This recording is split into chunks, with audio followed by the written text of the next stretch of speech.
সম্মানিত ভাই এবং বোনেরা, আসসালামু আলাইকুম। আশা করি আপনারা সবাই ভালো আছেন। আমি আজকে আমার মুরগিগুলোকে ভ্যাকসিন করব এবং রানীক্ষেত ভ্যাকসিন করার সঠিক নিয়মটা কিন্তু আমি আপনাদেরকে দেখাবো। অবশ্যই ভিডিওটা না টেনে শেষ পর্যন্ত দেখবেন। যে সকল বোনেরা গ্রামে বাস করেন অবশ্যই আপনারা চাইলে দেশি মুরগির খামারটা খুব সহজে করতে পারবেন। আর দেশি মুরগির প্রধান যে রোগ সেটা হচ্ছে রানীক্ষেত। আজকে সেই রানীক্ষেত মুরগির ভ্যাকসিনটাই আমি করে দেখাবো, আমার মুরগিগুলোকে করে দেখাবো।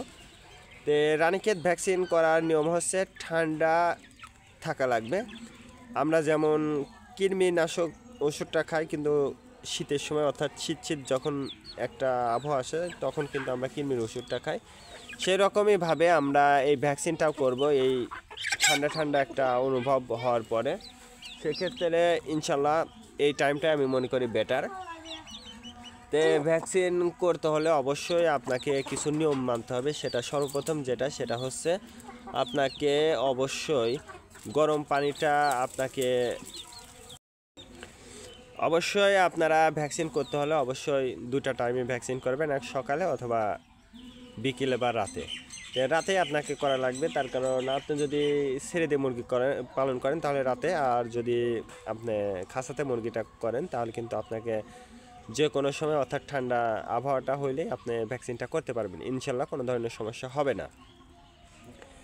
ভ্যাকসিনের যে নিয়মটা সেটা হচ্ছে অবশ্যই আপনাকে জীবাণুমুক্ত পানি লাগবে।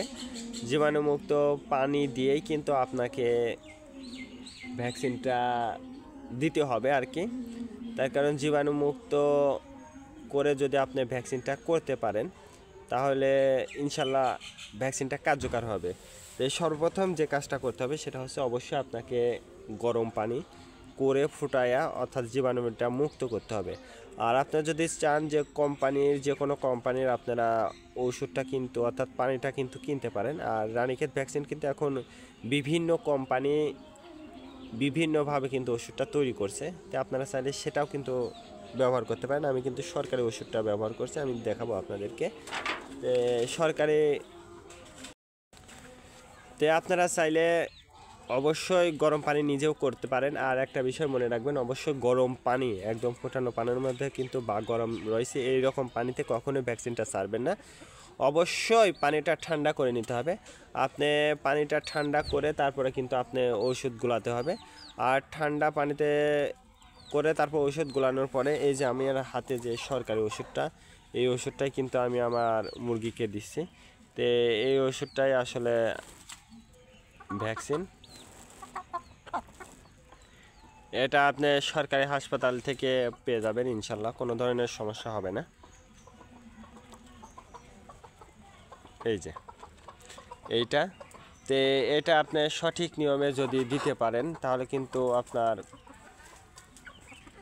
মুরগির আসলে রোগ বালাই খুবই কম হবে। তার কারণ দেশি মুরগির প্রধান সমস্যা সেটা হচ্ছে রানীক্ষেতের সমস্যা। আর এই রানীক্ষেত যদি আপনি ভ্যাকসিনটা করেন তাহলে কিন্তু দেখবেন যে আপনার মুরগির কোনো ধরনের সমস্যা হবে না ইনশাল্লাহ। এই রানীক্ষেত ভ্যাকসিন এই যে এরকম একটা ড্রপার আপনি বাজার থেকে কিনতে পারবেন। এই ড্রপারের মধ্যে কিন্তু পানিও দেওয়া থাকে, অনেক কোম্পানি দেয়, অনেক কোম্পানি দেয় না। আপনারা এই ড্রপারটা কিনবেন। আর আপনারা যদি চান তাহলে কিন্তু মুরগির রাঙে অর্থাৎ রাঙে কিন্তু আপনারা ভ্যাকসিন করতে পারবেন। আবার যদি মনে করেন আমি নিজে ব্যক্তিগতভাবে কিন্তু আমি রাঙে ভ্যাকসিনটা করি না বা ইনজেকশনটা দিই না, আমি কিন্তু আসলে মূলত আমি চোখে দিই ভ্যাকসিন। আমি কিভাবে চোখে দিই সেটাও আমি আপনাদেরকে দেখাচ্ছি। দেখুন আমার এই মুরগিটা আমি কিন্তু ধরেছি, এইটা দিয়েই আমি আপনাদেরকে দেখাচ্ছি। দেখুন এই ভ্যাকসিনটা কিন্তু গুলানো হয়ে গেছে আমার, গুলানো হয়ে গেছে। এই যে মুরগিটার এই যে চোখে আমি ভ্যাকসিনটা করে দিলাম, দুই চোখে এই যে দুই চোখে 2 ফোঁটা করে কিন্তু এই ভ্যাকসিনটা করে দিলাম।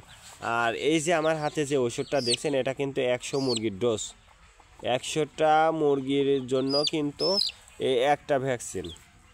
এই দেখেন 100 ডোজ, 100টা বাচ্চা থাকলে আপনি একটা ওষুধ দিতে পারবেন। তাই বলে যদি আপনার মুরগির সমস্যা যদি হয়ে থাকে তাহলে কিন্তু আপনি এই ভ্যাকসিনটা করলে ইনশাল্লাহ সুস্থ হয়ে যাবে।